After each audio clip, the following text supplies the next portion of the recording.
사사기를 보면 우리를 보는 것 같습니다. 드보라가 다스리는 동안 이스라엘이 40년 동안 굉장히 편안했습니다. 근데 드보라가 명을 다하여 죽자마자 이스라엘은 배반하고 다시 우상 숭배를 합니다. 이에 하나님께서 진노해서 그를 미디안의 손에 붙입니다. 그런데 미디안이 얼마나 악랄했냐면 추수 때가 되면 아주 싹쓸이를 해서 긁어갑니다. 그러다 보니까 이스라엘 사람들이 먹을 양식이 없어서 들풀을 주워다가 먹어야 될 정도로 어려움을 겪습니다. 야빈, 그러니까 가나안 왕 야빈이 지배했을 때에는 그래도 자기 집에서 살았는데 얼마나 악랄했냐 하면 이 사람들이 들로, 산으로, 사막으로 가서 은신해서 살아야 될 정도로 그들의 눈에 안 띄려고 이렇게 어려움이 굉장히 심했습니다. 이스라엘의 범죄가 거듭될수록 하나님의 징계 수위가 점점 올라가는 거예요. 맨 처음에는 좋게 말해, 말 안 들으면 큰 소리 쳐, 더 안 들으면 때려, 그 다음에 쫓아내는 거예요. 오늘 미디안의 이스라엘 백성들이 그 하에서 얼마나 비참하게 살았는지 말도 못합니다. 그러니까 먹고 살 것이 농사는 내가 짓는데 먹고 살 게 없어. 근데 미디안만 그러는 게 아니라 아말렉과 이름도 모르는 동방 사람들까지 와서 다 약탈해 가는 거야. 그러니까 보세요. 어떤 어려운 폭동이 일어나면요. 미국에서 그런 일 많잖아. 그죠? 막 다 털어가잖아. 상관없는 사람들까지 와서 막 털어가는 거야. 그러니까 막 다 털어가다 보니까 이스라엘 사람들의 고통이 말할 수가 없어. 이쯤 되니까 이스라엘 사람들이 예전에 하던 대로 다시 하나님 앞에 부르짖습니다. 그런데 하나님이 예전 같으면 부르짖으면 바로 응답해 주시는데 이번에는 하나님도 빨리 응답해 주시지 않고 고질적으로 반복되는 이스라엘의 이런 죄악에 대해서 하나님께서는 어떻게 하냐면 선지자를 먼저 보내서 훈계 먼저 하십니다. 너희가 어려움을 당하는 일은 내 탓이 아니라 너희들 탓이야. 왜? 너희가 언약을 지키지 않았기 때문이야. 이렇게 비참한 처지에 떨어진 것이 바로 너희들의 죄악 때문인 것을 선지자를 통해서 알려준 다음에 하나님께서 기드온을 부르십니다. 11절 보겠습니다. 시작. 여호와의 사자가 아비에셀 사람 요아스에게 속한 오브라에 이르러 상수리나무 아래에 앉으니라. 마침 요아스의 아들 기드온의 미디안 사람에게 알리지 아니하려 하여 밀을 포도주 틀에 타작하더니. 오늘 상수리나무 아래로 여호와의 사자가 임했는데 오늘 보니까 미디안 사람들이 알면 다 훑어갈 테니까 숨어서 밀을 타작하는 거예요. 그래서 그들이 하던 방식이 아닌 방식으로, 소리나지 않는 방식으로 하는 겁니다. 12절 보겠습니다. 시작. 여호와의 사자가 기드온에게 나와 이르되 큰 용사여 여호와께서 너와 함께 하시도다 하매. 이런 상황에서 여행자처럼 보이는, 그러니까 여호와의 사자처럼 빛이 나고 광채가 나게 나타나는 게 아니라 오늘 21절에 보니까 지팽이를 짚고 할아버지처럼 나타난 거예요. 그러니까 노인네 여행자구나 이렇게 착각하게 된 겁니다. 그 사람이 오더니 뭐라 그래요? 여호와께서 너와 함께 하시도다. 큰 용사요. 이게 원어로는요, 큰 용사야. 내가 너와 함께 한다. 이렇게 큰 소리로 부르짖은 겁니다. 13절을 보겠습니다. 시작. 기드온이 그에게 대답하되 오 나의 주여 여호와께서 우리와 함께 계시면 어찌하여 이 모든 일이 우리에게 일어났나이까. 또 우리 조상들이 일찍이 우리에게 이르기를 여호와께서 우리를 애굽에서 올라오게 하신 것이 아니냐 한 그 모든 이적이 어디 있나이까. 이제 여호와께서 우리를 버리사 미디안의 손에 우리를 넘겨주셨나이다 하니. 큰 용사의 말을 들으니 기드온은 하나님이 우리와 함께, 큰 용사야 부르니까 하나님이 우리와 함께 하신다면, 그러니까 그가 주의 사자인지 모르고 하는 말이에요. 어떻게 미디안의 손에 지금 7년간 이렇게 기근을 당하고 압제를 당하고 고통 당할 수 있습니까? 우리도 그러잖아요.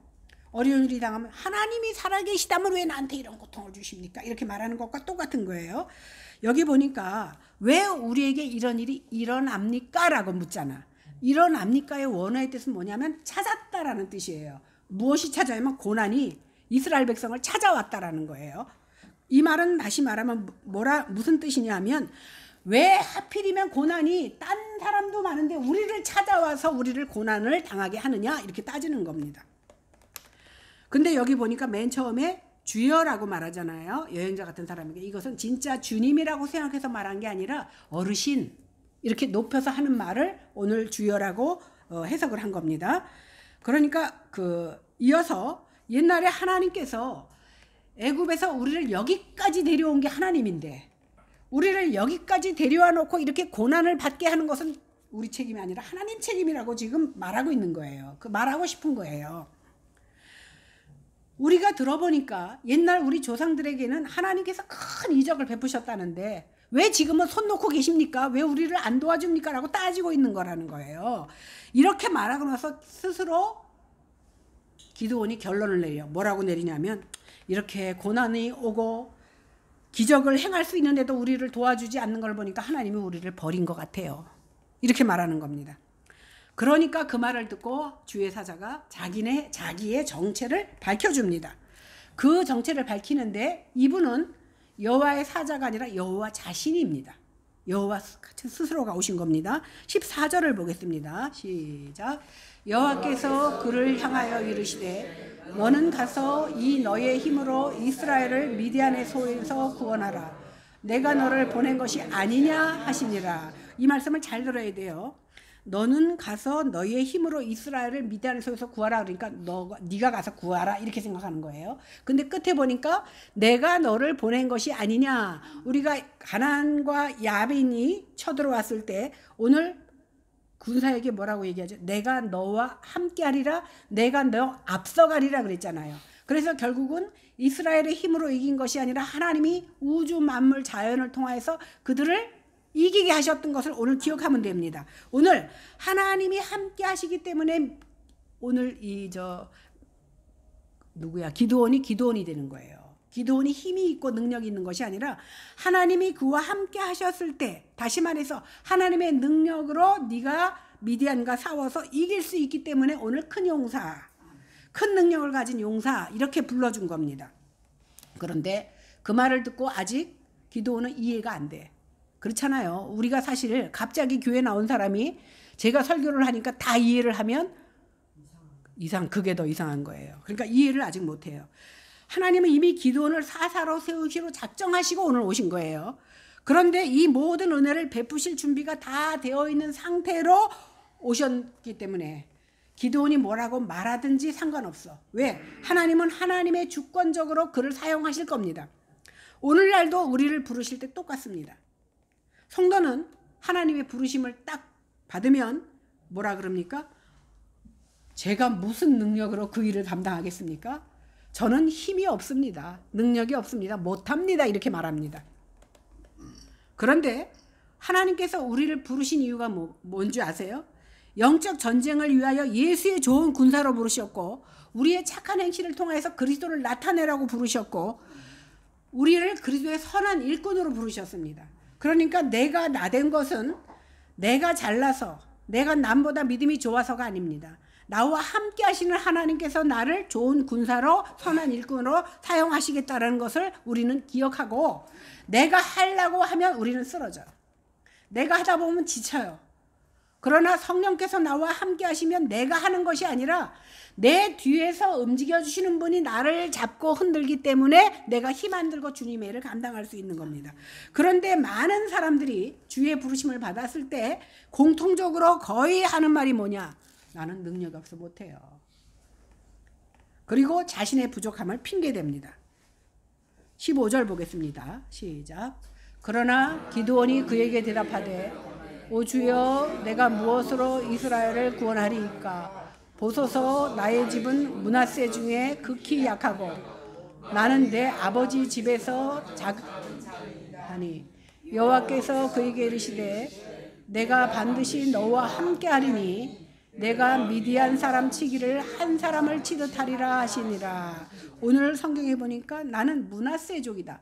이삭에게는 12아들이 있는데 므낫세는 바로 마지막 12번째 아들. 그지 맞죠? 므낫세가 12번째 아들이에요. 맞나? 베냐민이지. 베냐민이 이렇게 베냐민이 12번째 아들이고 므낫세도 가장 작은 지파에 속했다라는 것을 오늘 말하고 있습니다. 그런데 하나님 저는 약해요 이렇게 말하니까 얼뜻 들으면 겸손해 보잖아. 그런데 이거는 겸손이 아니라 불신앙이고 죄입니다. 누가 이스라엘을 구원하는 일을 네가 하라 그랬느냐?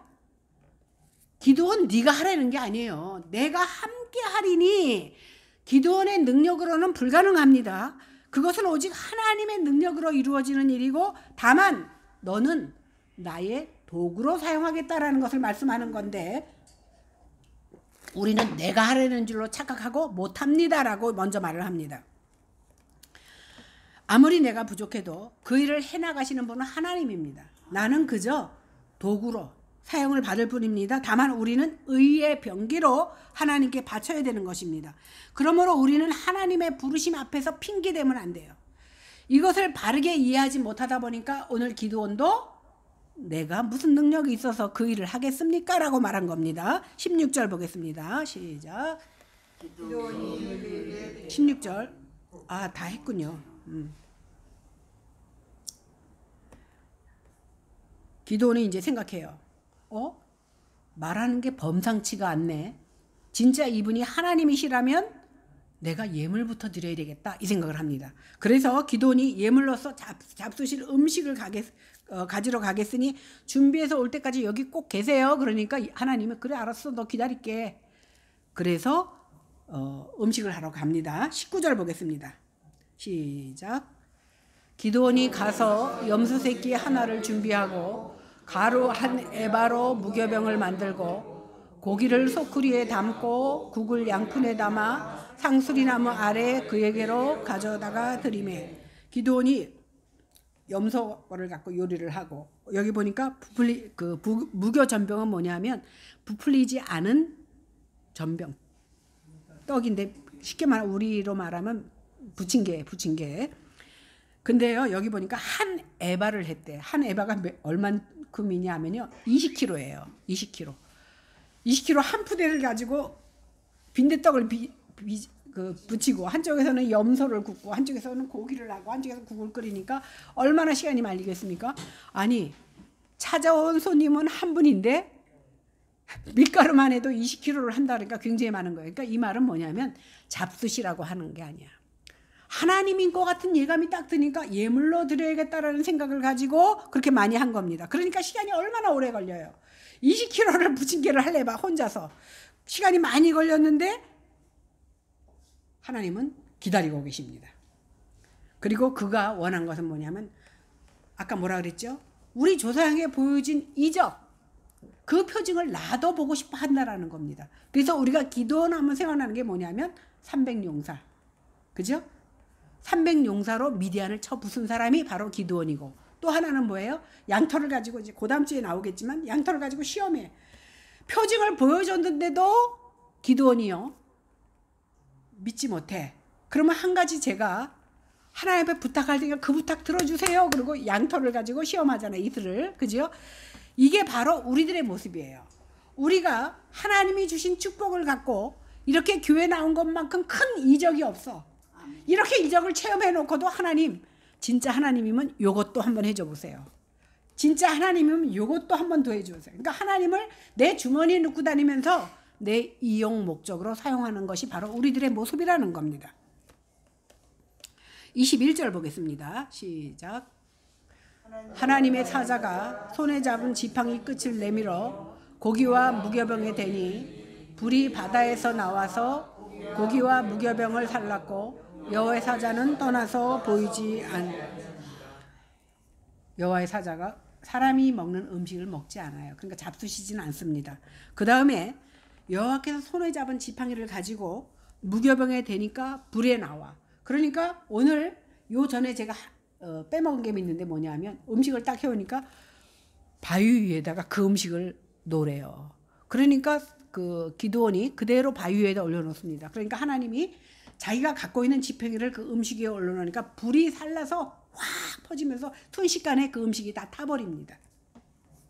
그런데 원문은 뭐라고 표현하냐면 우리는 무교병을 살랐다 이렇게 말하잖아요. 불 살랐다 이렇게 말하는데 원문은 뭐라고 되냐면 불이 그것을 먹었다 이렇게 말하고 있습니다. 이 말은 뭐냐면 기드온이 가져온 음식을 하나님께서 받으셨다라는 의미로 해석하면 됩니다. 우리가 레위기에 볼 때 각을 떠서 동물을 바치면 불을 살라 올립니다. 그러면 그 향기가 무엇을 뜻하냐면 하나님이 받으셨다라는 것을 의미하는 것과 똑같습니다. 오늘 불이 그것을 먹었다라는 것은 기드온이 가져온 예물을 하나님이 받으셨다, 이런 뜻입니다. 그런데 하나님께서 주님이신 표징을 보여달라고 했는데 이것으로서 표징은 충분하지 않습니까? 우리가 여기다가 제가 이것을 갖다가 된다고 해서 이게 깨지도 않을 뿐더러 불이 나지도 않습니다. 그러나 하나님께서 음식의 집행일을 되자마자 그것이 불이 일어나서 동시에 그 기드온에게 표징으로 보여주신 겁니다. 그리고는 순식간에 눈앞에 계시던 하나님이 사라져 버렸어요. 이 놀라운 장면들을 기드온에게 표징이 되었습니다. 22절 보겠습니다. 시작. 기드온이 그가 여호와의 사자인 줄을 알고 이르되 슬프도소이다. 주 여호와여, 내가 여호와의 사자를 대면하여 보였나이다. 표징을 보여달라고 해서 보여줬더니 이제는 겁을 먹어. 왜? 진짜 하나님이네. 그 당시에는 이스라엘 백성들은 하나님을 직접 본 자는 죽는다라는 설이 돌았습니다. 그러다 보니까 이제 나는 죽는구나. 그리고 두려움이 생겼습니다. 그래서 이렇게 말합니다. 슬프도소이다. 여호와여, 내가 여호와를 대면하여 보았나이다. 이제 나는 죽을 것이 당연하다, 이렇게 생각한 겁니다. 그런데 성경에요, 여호와를 만나면 죽는다라는 성경 구절이 하나도 없어. 그러면 왜 이스라엘 백성들이 이런 생각을 했느냐? 출애굽기 33장 20절에 보니까 하나님께서 모세에게 하신 말씀이 있습니다. 뭐라 그랬냐면 네가 내 얼굴을 보지 못하리라. 모세에게 그러잖아요. 모세도 사람은요 다 의심이 있어요. 그러다 보니까 하나님을 직접 보고 싶어 했어. 너는 나를 보지 못해. 네가 나를 본다면 죽을 거야. 나를 보고 살 자가 없음이라, 이렇게 말한 것이 출애굽기에 나옵니다. 그러다 보니까 보통 사람들이 생각해, 하나님을 보면 죽는구나라는 생각을 갖게 된 겁니다. 그래서 오늘 보면 22절에 보니까 하나님의 사자인 줄 알았다는 말은 기드온이 그가 천사가 아니라 하나님 자신이라는 것을 알았다는 겁니다. 하나님을 직접 봤으니까 이제 나는 죽었다, 이렇게 생각한 겁니다. 그래서 두려움에 사로잡혀 있습니다. 23절 24절을 보겠습니다. 시작. 여호와께서 그에게 이르시되 너는 안심하라, 두려워하지 말라, 죽지 아니하리라 하시니라. 기드온이 여호와를 위하여 거기서 제단을 쌓고 여호와 살롬이라 하였더라. 이것이 오늘에까지 아비에셀 사람에게 속한 오브라에 있더라. 먼저 기드온에게 이제 사라졌으니까 음성만 들렸겠지요. 안심해라. 이 원문은요, 우리가 그 평안하다라는 게 샬롬이잖아요. 그러니까 안심하라면 샬롬 레카, 이렇게 말합니다. 이스라엘 말로. 이것을 기억하면 너한테 편안히 있을 것이야. 걱정하지 마. 이렇게 안심시키고 나서 뭐라고 얘기하십니까? 두려워하지 말라. 그리고 너 안 죽어. 이렇게 말씀해 주십니다. 이렇게 자신이 하나님의 것을 확실하게 보여주셨기 때문에 이제 나는 죽을 것 같다라는 두려움에 사로잡혀 있는 기드온에게 내가 너를 죽이기는커녕 내가 너와 함께해서 너를 큰 용사로 사용하겠다, 이렇게 하나님이 사명을 허락하시는 겁니다. 여기까지가 본문의 내용입니다. 그러면 오늘 본문을 통해서 우리에게 교훈을 주시고자 하는 하나님의 말씀이 무엇인지를 우리는 깨닫고 돌아가야 됩니다. 오늘 끝없는 방황과 끝없는 죄악 가운데서 하나님을 배반하고 하나님이 아닌 다른 신 우상을 섬겼던 이스라엘 백성들을 그래도 내치지 아니하시고 도와주시고 함께 하셨던 하나님이 지금 우리와도 함께 하신다는 사실입니다. 이렇게 하나님은 결코 자기 백성을 버리지 않습니다. 사람은요, 역경이나 고난이 오면 하나님이 나를 버렸다고 생각합니다.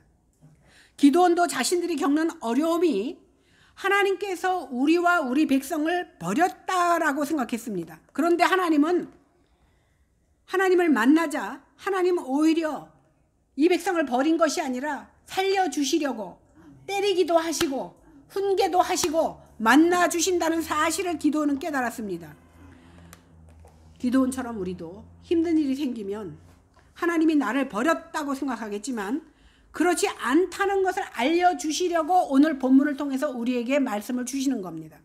우리가 당하는 역경은요, 하나님이 우리를 버렸기 때문이 아닙니다. 반대로 우리가 하나님을 버렸기 때문에 생긴 역경이라는 사실을 우리는 깨닫고, 나에게 이런 어려움이 있을 때 오히려 무릎 꿇고 회개하는 심령들이 되기를 바랍니다. 이처럼 하나님은 결코 백성을 버리지 않는 하나님이라는 사실을 보여주시려고 오늘 기도원을 만나주셨고, 기도원을 통해서 우리에게도 교훈하고 계시다라는 사실입니다. 우리는 하나님의 백성입니다. 우리는 교회입니다.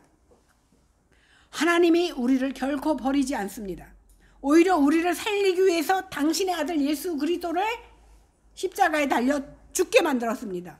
예수 그리스도께서 심한 고통에 소리 지릅니다. 왜?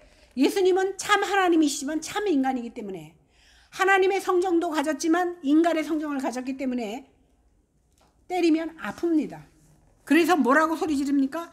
엘리 엘리 라마 사박다니, 나의 하나님 나의 하나님 어찌하여 나를 버리셨습니까? 예수님도 우리와 똑같이 고난을 받으셨습니다. 그래서 그는 십자가에서 부르짖었습니다. 교회는 하나님이 이렇게 당신의 독생자를 피를 흘려 죽게 하심으로 산 교회입니다. 다시 말해서 그리스도의 죽으심으로 인해서 핏값으로 사신 교회가 바로 우리들이라는 사실입니다. 그러니까 내 아들을 죽여서까지 산 것을 버리겠습니까? 절대 버리지 않습니다. 그러므로 우리 하나님의 백성은요, 사방으로 우겨쌈을 당하고 답답한 일을 당한다 할지라도, 그리고 핍박을 당해서 곧 죽을 것 같을지라도 하나님께서 그를 거꾸러뜨리지 아니하시고 오히려 그것을 통하여서 하나님을 바라보는 눈을, 믿음을 허락하신다는 사실입니다. 애들이 아프면요, 어른들이 뭐라 그래요? 아프고 나면 큰다 그러잖아요. 신앙도 마찬가지입니다. 이 아픔을 잘 견디고 나면 우리의 믿음이 단단해집니다. 그런데 우리는 어떻습니까? 고난 가운데 있으면 하나님을 원망합니다. 왜 교회 나갔는데 되는 일이 노릇이 없느냐고 말합니다. 그런데 하나님께서는 내가 하나님을 알 때도, 알기 전에도 나를 보고 계셨고 나를 지켜주셨기 때문에 우리가 여기까지 온 겁니다. 다시 말하면요, 자식이 잘못했을 때 때리는 것이 부모가 나를 버리려고 때립니까? 그 매 속에는 하나님의, 부모의 아픈 사랑이 담겨져 있는 겁니다. 하나님께서 우리를 때리실 때 우리를 사랑하심이 없다면 우리를 때리지 않습니다. 왜? 사생자면 때리지 않습니다. 그러나 내 친자식이기 때문에 그 자식이 잘 되라고 때리는 것과 똑같이 하나님께서 우리에게 고난을 주신 것은 하나님이 나를 사랑하시는 아픈 사랑. 보세요. 매를 맞는 자식은 부모를 원망할 수 있습니다. 내가 고난당하면 하나님을 원망할 수 있습니다. 그런데 부모가 자식을 때려놓고 마음이 편합니까? 때리는 부모의 마음이 더 아픈 것과 똑같다라는 겁니다. 이것이 바로 하나님의 아픈 사랑입니다.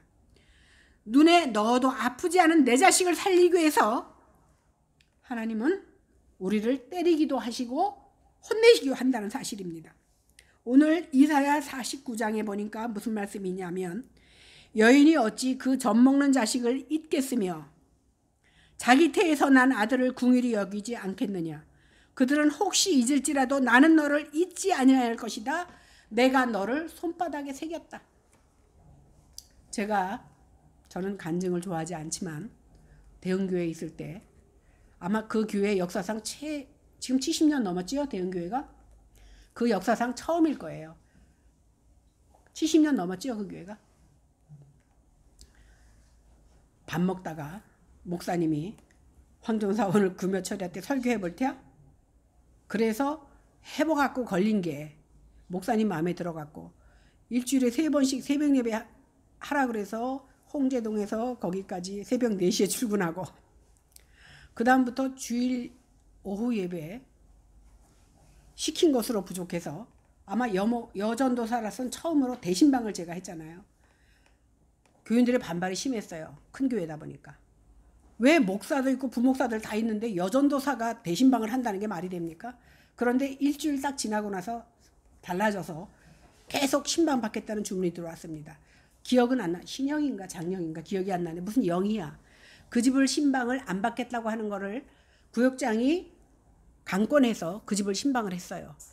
제가 거기서, 저는 이제 그 교회 간 지 얼마 안 돼서 사람들을 잘 몰라요. 그러다 보니까 요람을 보고 김일순, 양유찬 외웠어. 외우면서 이제 신방을 갔어. 그러니까 그 집 사정을 모르니까 찬송가 2장 하기 전에 기도 제목을 묻습니다. 기도 제목을 적어놓고 찬송가 하는 중에 하나님 이 가정에 어떤 말씀을 전해야 됩니까? 내 생각이 아니라 하나님의 생각을 주십시오라고 기도하고 그 말씀을 전했는데 성령이 역사하셔서 정말 일주일 후에는 좋은 평이 나서 막 사람들이 신방해달라고 막 이제 연락이 왔어요. 근데 그 신령인지 장령인지 그 집에 딱 갔을 때 이 말씀을 전하는데 갑자기 그분이 울음이 터졌습니다. 무슨 일이 있었냐면 아들이 팔이 잘렸어요. 안산에서 공장에 다니는데 팔이 잘렸는데 그 사장 딸과 2년간 동거하던 사이요. 사실혼 관계였어요. 팔이 잘리자마자 회사에도 그만두고 파혼됐어요. 그런데 그 당시에 그 남편이 2층에서 떨어져서 다리가 또 부러졌어. 그리고 제가 영등포병원에 신방 갔어. 근데 그 주간에 또 그 본인이 어디를 또 다쳤어. 팔을 다쳤는지 어디를 다쳤어. 그러다 보니까 자기가 교회를 이렇게 나가도 되는 노릇이었구나라고 생각한 거예요. 그래서 마음 먹기를 이제 교회는 끝. 그냥 신방을 안 받겠다는데 아우 요번에 제 말이 아니에요. 그 구역장 말이. 전도사님이 굉장히 능력이 있으니까 한번 받아봐. 그래갖고 자기가 속으로 하도 권하니까 구역장이 권하니까 그래 신방까지만 받고 교회는 끝. 그러니까 잠깐 연기한 거예요. 근데 제가 가서 그 집에서 찬송을 하는데 하나님이 주신 말씀이 이 말씀이에요. 이사야 49장. 여인이 어찌 그 젖 먹는 자식을 잊겠으며 자기 태에서 난 아들을 궁일이 여기지 않겠느냐. 그들은 혹시 잊을지라도 나는 너를 잊지 않거다. 나는 너를 손바닥에 새겼대. 이 말을 하자마자 울기 시작하더라고요. 그러면서 고백을 하는 거예요. 예배 끝나니까. 나 사실은 오늘이 이만저만해서 이제 끝이다라고 생각했는데 이 말씀에 녹아져서 교회를 그 다음부터 잘 나왔고 나는 나왔으니까 그 다음엔 모르겠어요. 하나님은 우리를 사랑하시되 우리는 변하지만 하나님은 변하지 않습니다.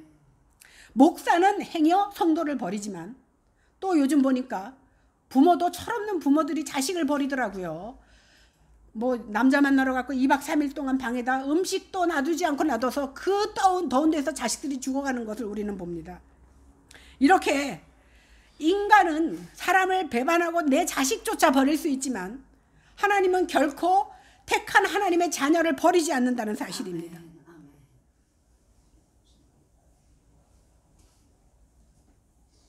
우리가 어려움을 만날 때 사실은 이 어려움이 하나님을 바라볼 수 있는 눈이라는 사실, 그리고 이 어려움을 통해서 하나님을 더 깊이 알아가는 것을 알기까지의 믿음이 없기 때문에 우리는 그 이전에 다 쓰러져 버립니다.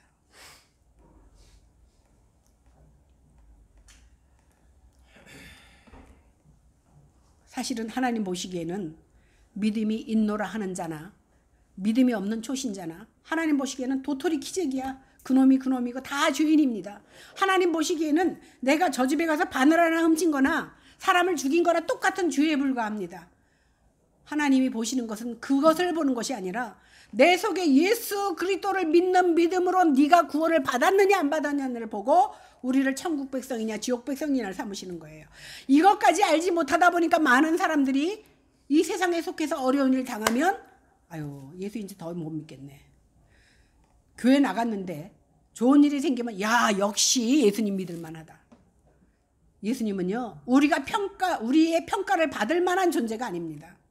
우리가 평가해서 되는 분이 아닙니다. 만약에 우리가 이 세상으로 생명이 끝난다 그러면 저부터 이제 교회 안 나가겠다. 이제 얼마나 제가 살겠습니까? 남은 인생을 내가 하고 싶은 거 다 하고 내 갖고 싶은 거 다 갖고 내 욕심껏 살아도 뭐 부족할 판인데 왜 이러고 살겠습니까? 그러나 우리의 인생이 육신의 죽음으로 끝나는 것이 아니라 그 이후에 영원한 삶이 보장되어 있다는 것을 우리는 믿기 때문에 지금 어려워도 지금 힘들어도 주님을 붙잡을 수 있는 겁니다. 이 시간에 하나님의 우리를 향한 사랑이 결코 변하지 않는다는 사실을 기억하시기 바랍니다. 참으로 우리 모두가 하나님만 진실되게 섬기는 하나님의 자녀로 살아가다가 하나님 보좌 우편에서 다 같이 권사님 내가 먼저 갈지 누가 먼저 갈지 모르지만 여기서 또 만났군요. 아이고 우리 집사님 여기서 만났군요. 거기서는 우리가 한 형제요 자매일 뿐이지 부모 자식도 아니고 아니에요.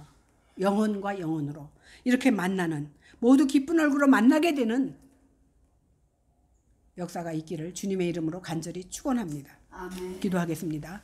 하나님, 우리의 나약함을 아시는 주님, 목회일을 하는 저도 가끔 딜레마에 빠질 때가 있습니다. 정말 내가 사랑하는 자가 하나님의 사랑을 입지 못할 때에 이것이 과연 하나님의 뜻인지, 그러나 우리가 할 수 있는 것이 없어서 그저 기도합니다. 하나님, 하나님의 사랑하는 자녀요, 택하신 자녀라면 하나님께서 어떻게 해서든지 그를 하나님의 자녀로 삼아 주시옵소서. 그가 목숨을 다하는 그 순간까지라도 주님 앞에 돌아오기를 기도하는 방법밖에 없습니다. 오늘 기도원을 통하여 하나님이 하나님을 계시하신 것처럼 하나님을 모르는 하나님의 많은 자녀들에게 당신을 계시하셔서 당신을 바라보는 믿음이 있게 하여 주시옵소서. 감사드리며 예수님 이름으로 기도했습니다. 아멘.